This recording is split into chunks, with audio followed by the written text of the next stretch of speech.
Hi everyone, how are you today? Are you fine? Are you okay? I hope so. We are going to start our English class number 4, Degrees of Comparison, just an introduction, ok? Nós vamos iniciar agora os graus de comparativo, há uma introdução apenas, tá? Um assunto novo. Quero que você preste bastante atenção, mas é algo, vamos dizer assim, não é algo um bicho de sete cabeças. Até porque, como é uma introdução nessa aula, vai ser algo bem tranquilo, bem light, você vai conseguir prestar bastante atenção, tenho certeza. O início agora do assunto é bem fácil, então preste atenção, tá? Eu peguei essa definição do site do Brasil Escola, que ele vai dizer o seguinte: existem três formas de comparativo em inglês: positivo, comparativo e superlativo. Usamos os adjetivos e advérbios comparativos para comparar pessoas ou coisas e o superlativo para mostrar que uma pessoa ou coisa possui mais qualidades do que outra do mesmo grupo ou de outro grupo. É uma definição básica que ele faz, né, que tipo assim, tem três formas: o positivo, comparativo e superlativo. A gente não vai aprender necessariamente dessas formas, ainda que esteja correto, mas a gente vai aprender na forma comparativa, de igualdade, de superioridade, de inferioridade. Depois a gente vai ver a forma superlativa de superioridade e a forma superlativa de inferioridade, tá? Então a gente vai dividir de uma forma diferente, como está no livro de vocês, nos vossos livros. Nessa aula que eu já comecei, né? Nessa aula veremos apenas o comparativo de igualdade, que utiliza uma estrutura simples quando usa os adjetivos em inglês para fazer algum tipo de comparação, onde dois sujeitos compartilham certas características, pode ser coisas também, compartilham certas características em pé de igualdade, ou seja, possuem determinados atributos no mesmo nível. Então, hoje, o que a gente vai ver? O comparativo de igualdade, tá? Comparativo de igualdade. Por exemplo, se eu falar assim, deixa eu ver aqui, a escola X é tão antiga quanto a escola Y. Então você vê o seguinte, eu estou falando de uma escola, estou utilizando o adjetivo antigo para falar, né? Comparando a antiguidade de uma escola com a outra, eu vejo que as duas têm a mesma antiguidade, têm o mesmo número de anos. Então, você tem aí uma igualdade nas coisas, né? Tanto quanto. Em inglês, nós utilizamos a seguinte estrutura: nós temos o sujeito, nós vamos ter o verbo to be, tá? Era, né? Está, vamos dizer assim, perdão, está no presente. Pode ser também no passado, dependendo da frase. Mas aí logo depois vem a seguinte estrutura: as plus adjective, faltou só um C bem aqui, tá? Perdão, adjective plus as. Então você tem as, adjective as, precedida pelo sujeito mais o verbo to be, para mostrar a igualdade, tá? Então esse as, adjective as, vai dar a ideia do quê? Tanto adjetivo quanto, né? Ou seja, algo igual, tá? Então aqui, por exemplo, vou colocar o exemplo 1 aqui. Belém is as hot as São Paulo. Belém é tão quente quanto São Paulo. Mas são iguais aqui. Sim, em inglês são iguais, mas em português nós falamos de forma distinta, tá? Diferente. Então, Belém é tão quente quanto São Paulo. Aqui, como é igualdade, né, na mente deles, é assim que eles falam. É assim que eles entendem. John is as smart as James.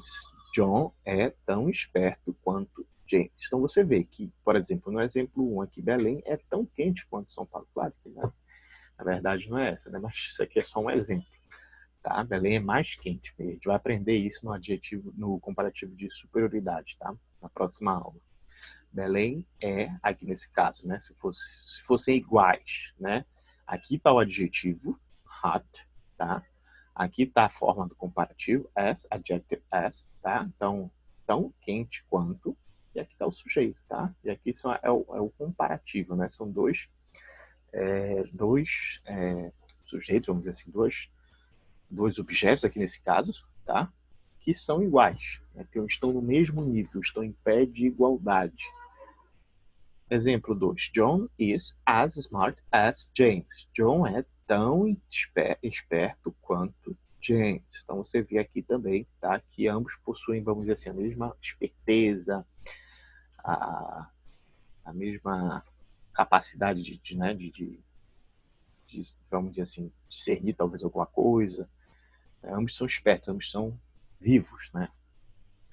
E aqui, Michael is as intelligent as Francis. Você vê aqui, ó, as intelligent as Francis. Michael é tão inteligente quanto Francis. Então, você tem aqui, querido, a estrutura é bem simples, o comparativo de igualdade, tá? Você entendendo que você vai ter sujeito, verbo to be, aí vai ter essa estrutura aqui, que vamos dizer assim, é muito importante, é o essencial, você consegue fazer tranquilamente, tá? Um comparativo de igualdade. Mas só um detalhe aqui que é importante de eu frisar, porque tem muito aluno que esquece isso aqui, tá?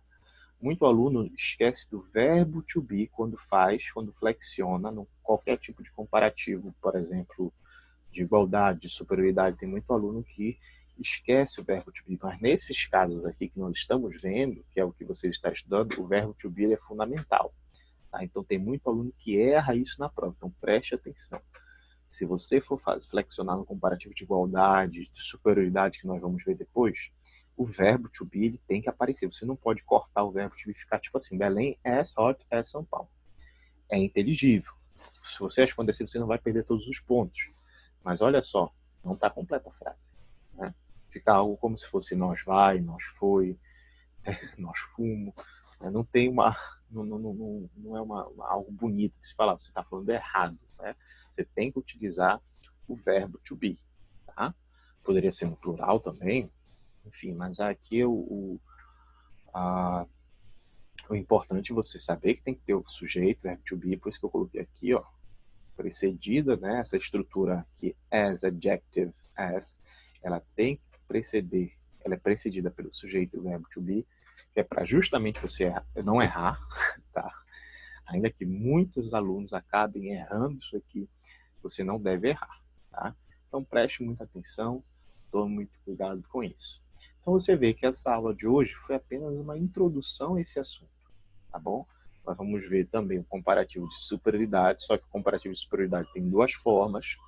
Nós vamos ver o comparativo de inferioridade e depois nós vamos ver os superlativos de alguns adjetivos também, tá bom? É importante você, nessa matéria, cabe frisar, você saber usar os adjetivos, você saber quais são os adjetivos. Intelligent, smart, beautiful,